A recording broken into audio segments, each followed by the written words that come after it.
Mari kita kembali bicara soal melawan Jokowi. Penyelewengan kekuasaan dalam pemilu 2024 sebetulnya tandanya sudah terlihat sejak jauh hari. Salah satunya tercatat dalam angka besaran bantuan sosial dari pemilu ke pemilu yang sekarang kita punya. Pada tahun 2009 atau pemilu kedua periode Pak SBY, angka bantuan sosial yang dikeluarkan oleh negara adalah 17,7 triliun. 5 tahun kemudian, pada tahun 2014, jumlah keseluruhan bantuan sosial dalam beragam jenisnya adalah 78,3 triliun. Lalu kemudian pada tahun 2019, dalam periode kedua Pak Jokowi yang lalu, angka bantuan sosial membengkak menjadi 194,76 triliun. Saudara tahu berapa angka bantuan sosial 2024? 560,36 triliun. Dikeluarkan sejak tahun 2023 hingga ke penyelenggaraan pemilihan umum. Menurut hemat saya, tidak bisa kita biarkan hal ini terjadi. Ini akan menjadi modus operandi ketika setiap penguasa atau incumbent atau orang yang berkuasa yang punya konflik kepentingan dan ingin membantu keluarganya untuk menang pemilu akan menggelontorkan dana negara untuk tujuan partisan. Berhimpitan dengan kerja elektoral seolah-olah tidak ada kaitan, tetapi sesungguhnya dimanfaatkan untuk kegiatan pemenangan. Ini tidak boleh dibiarkan.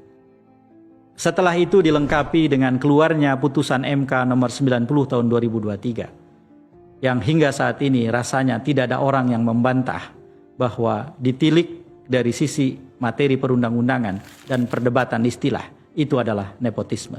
Sesuatu yang haram hukumnya yang tidak boleh dilakukan oleh presiden. Laporan demi laporan tentang mobilisasi aparatur juga kita dengar, kita tonton di mana-mana. Tidak usah mencari-cari saya untuk meminta penjelasan itu. Silahkan buka data digital, banyak tersebar di mana-mana. Dan kita sekarang ini sangat terbantu misalnya dengan sudah beredarnya film yang menurut saya amat sangat baik untuk membantu banyak orang menilai keadaan, yaitu Dirty Vote.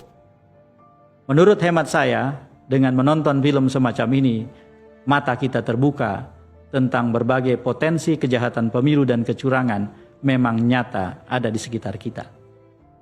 Saudara-saudara, perlawanan terhadap Presiden Joko Widodo adalah satu kegiatan konstitusional yang layak dilakukan oleh siapapun yang ingin bersikap. Kita tidak bisa biarkan pemilihan umum lewat, lalu kemudian aroma, semangat, nilai, aksi dari perlawanan ini menguap seperti kata-kata di udara. Seusai pemilu kemarin, sejumlah kawan bertanya kepada saya, lalu bagaimana soal pemakzulan? Memakzulkan Presiden Jokowi tidak ada kaitan dengan siapa yang kalah dan siapa yang menang dalam pemilu 2024. Memakzulkan Presiden Jokowi kaitannya dengan seberapa jauh kita bisa berdebat tentang pelanggaran yang dilakukan oleh Presiden. Dan ketika kemudian kita temukan pelanggaran-pelanggaran itu sudah cukup memadai untuk membuat proses pemakzulan bisa dilakukan, maka sebagai warga negara kita berhak untuk mengatakan Presiden layak dan selayaknya dimakzulkan.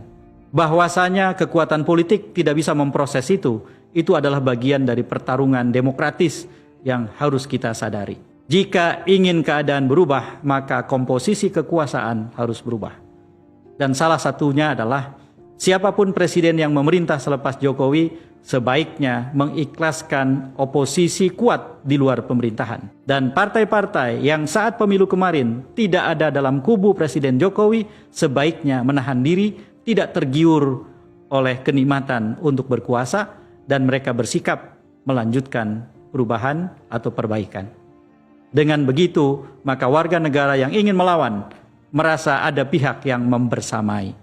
Maka angka kepercayaan terhadap parlemen, angka kepercayaan terhadap partai politik yang selama ini turun akan terkoreksi naik. Mengapa selama ini turun? Karena semua partai menjalankan satu peribahasa. Sukses itu banyak orang tuanya, gagal itu yatim piatu. Ketika sekelompok kecil orang sudah menang, sekelompok besar sisanya merapat, mendekat, dan minta diajak.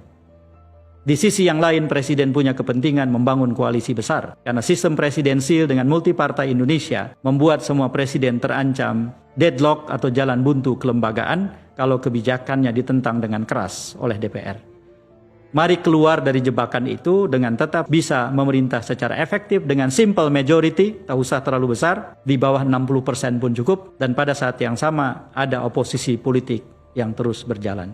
Menurut hemat saya, perlawanan terhadap Jokowi memang selesai 20 Oktober tahun 2024 jika Jokowi tidak dimajukan. Tetapi selepas itu, dari 20 Oktober 2024 hingga 20 Oktober 2029, kita menjalani perjalanan panjang.